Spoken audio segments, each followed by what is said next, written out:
It's our God-given right to purge. To purge our Blu-rays of god-awful movies we bought. Batman v Superman. What the hell?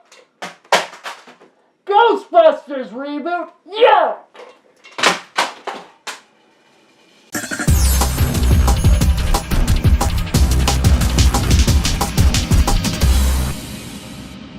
The first Purge, which, yes, I acknowledge is a dumb title. I mean, it's a who's on first situation. Hey, do you want to see the first Purge? Oh, you mean the first movie? No, I mean the movie called The First Purge. It's dumb. It's like, you have the Ethan Hawke one that's now could be called The First Purge, or this one, which is literally titled The First Purge. Anyway, sorry. The movie's called The First Purge, and it's directed by Gerard McMurray, and it is about, of course, the first ever purge. It's 2014. The United States is overpopulated, and the economy is down the toilet. So in order to fix this problem, the NFFA proposes one night where all crime is legal. They intend to conduct this experiment on Staten Island, and if it's successful, the whole country will partake next year. And of course, if you've seen the other Purge movies, because this is a prequel, you know it is successful. Right off the bat, what do I think of the Purge movies? The first one is dumb. It's stupid. You have a great premise, and you make it a generic home invasion movie. However, Purge Anarchy, starting to utilize the premise, and it's actually an alright film. Purge Election Year, pretty good, fun, over-the-top movie. Frank Grillo's in both of those last two. Makes both of those movies even better, because Frank Grillo's just, he's an awesome, underrated, underappreciated actor. Most people will know him from Crossbones and the Captain America movies, so there you go. But I enjoyed those last two Purge movies, so I guess you could consider me a fan of the Purge movies. I mean, I wouldn't really call myself a huge fan, but they're fun. Like, they take this premise that, sure, it could have been done more seriously and more politically and actually maybe talked about, well, what would this world like? But it kind of plays a little silly in those other films. So how does the first Purge work? Kind of along those same lines. It's a pretty silly movie. But hey, like all of them, the premise is kind of neat. Like, what if we lived in a world where one night every year you could do whatever the hell you wanted. All crime was legal. There was no consequences for anything. What would people do? How would people react? And it's kind of neat seeing the different reactions, sure. Does it go over the top? Oh yes, it goes very much Mad Max style. These movies do feel a lot like they were inspired by the Mad Max series and just their over the top characters, using like vehicles and like, you know, putting stuff, like makeshifting vehicles to kind of give them like turrets and stuff to make it look even over the top. There's a vehicle in the third one with like Christmas lights on it, which is the most bizarre thing, but it's like wonderful. This movie of course does that too, but it comes from the angle of what would it look like if this were to be implemented today or this year? You know, what would basically the Purge look like as starting out? And they play with that pretty well. You know, it starts off with there's a lot of people protesting the idea, saying, you know, you're allowing murder, that's awful, that's horribly disgusting. And then you have a lot of people who are basically bought off to go out and purge, or at least stay on Staten Island and they will get money. And the reason they use Staten Island is because there's a lot of poor communities there. A lot of people that need that kind of money. They're offered $5,000 to purge? Okay, sure, why not? I'll do the stupid Purge idea you have. And, of course, it goes beyond that, because, of course, the government manipulates that system and ends up sending people in to basically start killing people, because people aren't killing each other right away, you know, oddly enough. They're doing stuff that you'd actually expect people to do.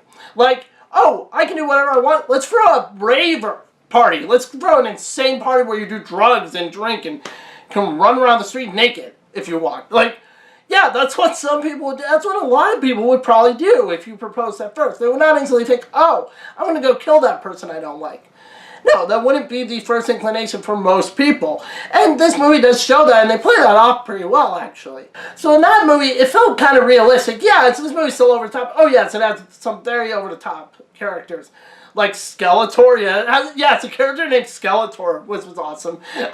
And he's this over-the-top, just psychopath of a guy who just wants to kill because he has so much anger. He's basically that idea of what the other Purge movies have shown, with these people that are just going around to kill for killing's sake. He's that character you have in all the Purge movies, just that over-the-top villain character that just wants to go out and murder and purge just because they have so much hate inside them, or they just enjoy it.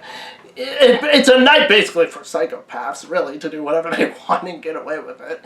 So, yeah, it would make sense, I guess, to have those kind of people, but it's so over the top and funny.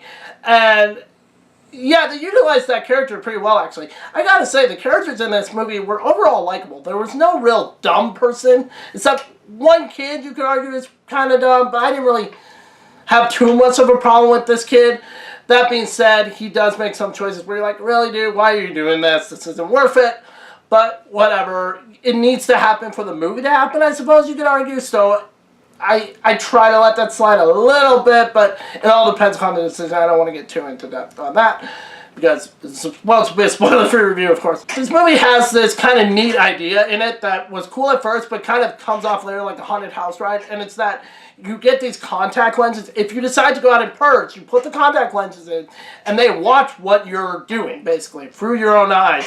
That way they can give you credit and give you more money the more people you purge, basically, the more things you do on this night. And it looks cool and kind of creepy at first, but it starts to come off like a haunted house tour, like that they would have around Halloween at amusement parks. Like, there's even a scene where there's people in a sewer grate, and they grab a girl, and it looked like something straight out of, like, any haunted house tour I've been on. And it was a little, like, okay, a little silly.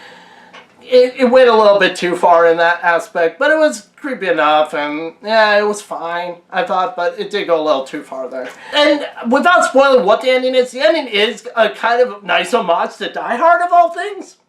At least that's what I was taking it as. I mean, a dude is running up an apartment building, running upstairs with a machine gun, wearing a tank top, mowing down bad guys.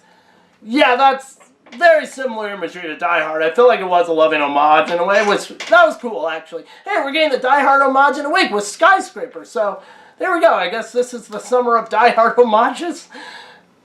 I'm sure the only person to ever make that connection, but anyway. And yeah, this movie, like the last one, does talk a lot about rich versus poor, politics and economics, you know, politics of racism and race relations is also in this movie, and it works for the most part. It is hard to take a little seriously, though, because it is The Purge, and it's so over the top, and it is very on the nose in how they do it. I feel like there are better films that talk about race relations, or talk about rich versus poor, us versus them kind of scenarios. However, this still managed to be a more entertaining, fun version of that, so it works enough. I mean, I understand what they're going for, and it works pretty well. I thought some of it felt real, like some of the tensions between poor and rich that are going on right now. It felt like they kind of integrated some of it into the movie pretty well. Not a lot, but enough to keep me interested and invested in that idea.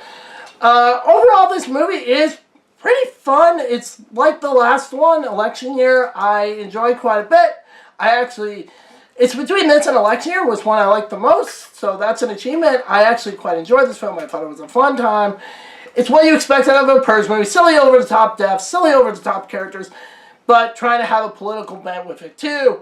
And hey, you know what? That's kind of fun, and it's kind of entertaining, and I like the first Purge. I'm going to give this movie 3.5 out of 5 stars. So, if you like the other Purge movies, or even just one of them, check this one out. You may enjoy this one. I certainly did. That's my review of the first Purge. Hope you liked this review. Like, comment, and subscribe, and I'll talk to you guys later. Bye. Just remember all the good the Purge does.